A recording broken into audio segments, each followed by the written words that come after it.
आप देख रहे हैं एचएनएन न्यूज। दोपहर के 3 बज चुके हैं और 3 बजे की 3 बड़ी खबरों में सबसे पहले आपको बताएंगे बिहार के भोजपुर में हुए भरत तिवारी एनकाउंटर को लेकर चल रहे बवाल के बारे में। इस एनकाउंटर को लेकर पुलिस प्रशासन लगातार सवालों के घेरे में है। एक तरफ इसको लेकर महापंचायत हुई तो वहीं फर्जी एनकाउंटर के आरोप में पुलिस कर्मियों पर ही अब केस दर्ज हो गया है।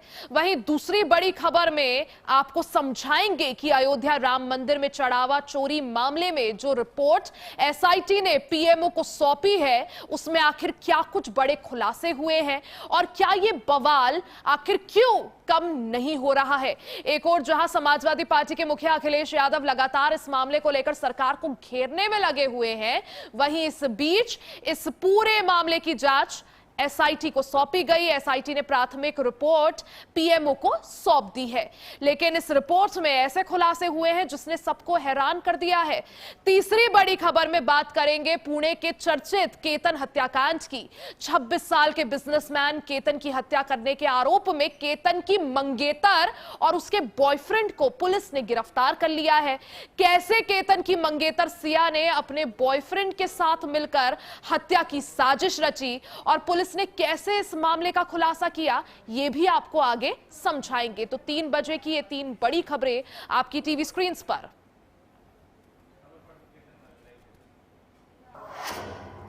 और चलिए सबसे पहले बात भरत भूषण तिवारी एनकाउंटर की कर लेते हैं। भरत भूषण तिवारी एनकाउंटर को लेकर लगातार पुलिस प्रशासन सवालों के घेरे में है। वहीं इन सबके बीच न्याय की गुहार लिए हजारों की संख्या में लोग बेलौटी गांव की तरफ कूच कर रहे हैं। मिली जानकारी के अनुसार भरत भूषण एनकाउंटर को लेकर बेलौटी गांव में महापंचायत का आयोजन किया गया है। महापंचायत को लेकर सुबह से ही बड़ी संख्या में लोग गांव पहुंचने लगे। आयोजकों का दावा है कि कार्यक्रम में 1 लाख से ज्यादा लोगों के शामिल होने की संभावना है। दोपहर तक करीब 1000 से ज्यादा गाड़ियां पहुंच चुकी हैं। गांव से लेकर हाईवे तक भरत तिवारी के पोस्टर लगाए गए हैं। पोस्टरों में उन्हें शहीद बताते हुए न्याय की मांग की गई है। वहीं महापंचायत में शामिल जनसुराज पार्टी के सूत्रधार प्रशांत किशोर ने तो साफ कर दिया है कि अगर 15 दिन के अंदर कार्रवाई नहीं हुई तो बड़ा आंदोलन किया जाएगा। साथ ही महापंचायत में गरजे प्रशांत किशोर ने साफ तौर पर कहा कि मामले की जांच रिटायर्ड जज की जगह सिटिंग जज करेंगे। साथ ही 3 महीने के अंदर न्यायिक जांच पूरी होने की भी मांग की गई है। दूसरी तरफ ज्ञान बिंदु कोचिंग के डायरेक्टर रोशन आनंद ने तो पुलिस को भक्षक तक बता दिया और साफ तौर पर कह दिया कि पुलिस जनता की रक्षक है, शिकारी नहीं। भरत भूषण एनकाउंटर को लेकर जमकर बवाल अब रुकने का नाम नहीं ले रहा है। जो सीधी एक लोगों की परिवार की जो मांग है वो मांग बिल्कुल क्लियर है कि उनको पैसा कॉम्पनसेशन नौकरी नहीं चाहिए, उनको न्याय चाहिए। और न्याय कब होगा? जब इस हत्या में हत्या करने वाले और हत्या कराने वाले दोनों के खिलाफ कार्रवाई होगी तभी न्याय होगा, ऐसा उनकी माताजी का भी मानना है। तो जो बात अभी हमने कही है कि न्यायिक जांच जो सरकार करा रही है वो रिटायर्ड जज से नहीं सिटिंग जज से होना चाहिए। देखिए, पुलिस रक्षक होता है लेकिन आज के डेट में पुलिस भक्षक हो गया है। एक एग्जाम्पल है आरा का भरत तिवारी हत्याकांड। जब भरत तिवारी ने सरेंडर कर दिया तो फिर उनका इनकाउंटर क्यों किया गया? ये कौन तरीका है प्रशासन के काम करने का? प्रशासन को वेतन कहां से मिलता है? आम जनता जो टैक्स का पैसा देता है ना, उस टैक्स के पैसा से जो है प्रशासन को वेतन मिलता है। आप जनता के रक्षक हैं, आप जनता के भक्षक नहीं हैं। आपने जिस प्रकार का कार्य मेरे साथ किया है, जिस प्रकार का कृत्य मेरे साथ किया है, आपके गलत कार्रवाई के वजह से आज हमारा भाई हमारे साथ नहीं है। अगर आप गलत कार्रवाई नहीं करते, अगर झूठी केस में हमारी गिरफ्तारी नहीं होती तो आज हमारा भाई हमारे साथ होता। और भरत तिवारी केस में भी आप देखिए, जब सरेंडर कर दिया गया है तो किस बात का जो है आपको इनकाउंटर किया गया है? तमाम तरह के सवाल उठ रहे हैं। पुलिस प्रशासन खुद सवालों के घेरे में है। अब इसको लेकर जमकर राजनीति भी हो रही है। सीधा चलते हैं, हमारे सहयोगी अंजनी पांडे तमाम जानकारी के साथ जुड़ गए हैं। अंजनी, जिस तरह से ये पूरा मामला सामने आया, इसको लेकर राजनीतिक पारा भी हाई है। फिर चाहे वो प्रशांत किशोर हो या फिर वो रोशन आनंद हो, तमाम तरह की बयानबाजी सामने आ रही है और सवाल यही उठ रहा है कि पुलिस जिसका काम रक्षा करना है लोगों की, जब वही भक्षक बन जाए तो आखिर आम जनता करे तो करे क्या?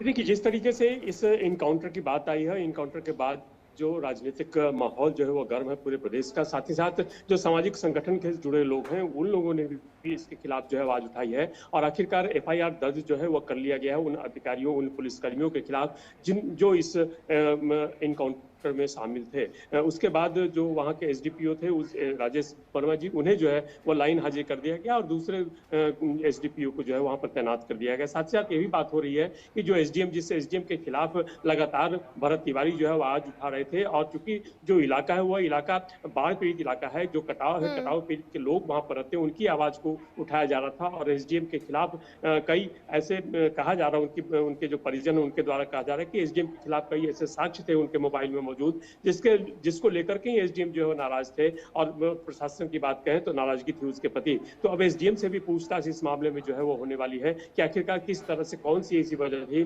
जिस वजह की वजह से जो है वह भरत तिवारी जो है वह इन चीजों को या इन मांगों को उठा रहे थे। वहाँ के लोगों की क्या मांग थी और उन मांगों को किस तरह से पूरा किया गया और फिर ऐसी मांगे थी जो पूरा क्यों नहीं की गई। तो इन सारी बातों को लेकर के जो उनसे भी पूछताछ की जा रही है, की जाने की संभावना है। तो यह जो पूरा इनकाउंटर, इस इनकाउंटर को लेकर के एक और जहां राजनीतिक पारा गर्म है, वहीं पर जो सामाजिक संगठन है या फिर जो इलाके के लोग हैं, उनमें भी काफी नाराजगी है और इस बात को लेकर के उनमें नाराजगी है कि जब वो इनकाउंटर के पहले जब वो आत्मसमर्पण कर देता है भरत तिवारी पुलिस के सामने, तो फिर किस तरीके से पुलिस जो है उसका अंजनी, लेकिन सवाल देखिए ये भी है, जब विपक्ष के जो नेता हैं वो फर्जी एनकाउंटर करने का आरोप लगा रहे हैं और पूरा जिसका जिक्र आपने भी किया कि जो फेसबुक लाइव नजर आ रहा है उसमें दिख रहा है कि भरत भूषण तिवारी किस तरह से आत्मसमर्पण करते हैं, जो हथियार उनके पास है वो भी फेंक देते हैं। बावजूद इसके फिर आखिर गोलियां क्यों चलती है? अब जब मुख्यमंत्री सम्राट चौधरी भी एक्टिव हो गए हैं, जांच बैठाई गई है, पुलिस वालों पर भी एक्शन हो गया है, आगे इस मामले में क्या? आज महापंचायत हुई, ग्रामीणों ने इस महापंचायत के दौरान क्या कुछ निर्णय लिया?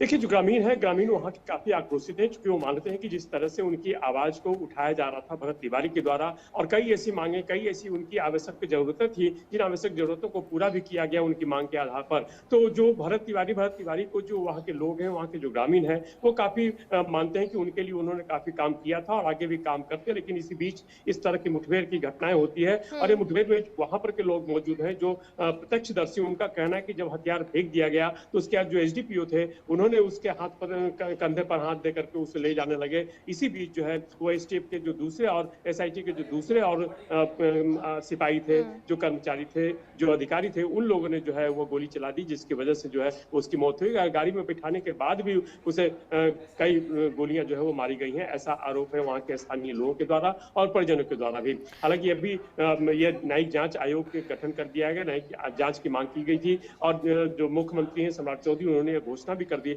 लेकिन अभी तक जो है वह कौन इसकी जांच करेंगे। कुछ ये भी मांग उठ रही कि सेवानिवृत्त जज से नहीं बल्कि जो सिटिंग जज हैं, उन सिटिंग जज से जो है इसकी जांच कर दिया, ताकि जो मामला है उस मामले को पूरी तरह से जो है वह स्पष्ट हो सके कि आखिरकार किन अंजनी, लेकिन ये भरत तिवारी एनकाउंटर को लेकर देखिए सम्राट चौधरी की सरकार पर भी सवाल उठ रहे हैं और सवाल उठाने वाले जहां विपक्ष के नेता हैं तो वहीं कुछ सत्ताधारी दल के नेताओं ने भी सवाल उठाए हैं, सरकार को घेरा है। अंजनी, प्रशांत किशोर की भी एंट्री हुई है इस पूरे मैटर पर। प्रशांत किशोर कह रहे हैं जिन्होंने गोलियां चलाई है उन पर तो एक्शन होना ही चाहिए, लेकिन जिन्होंने आदेश दिए हैं, जिनके कहने पर पुलिस वालों ने गोलियां चलाई है, उन पर भी कार्रवाई हो। अब आगे इस मामले में क्या कुछ संभावनाएं?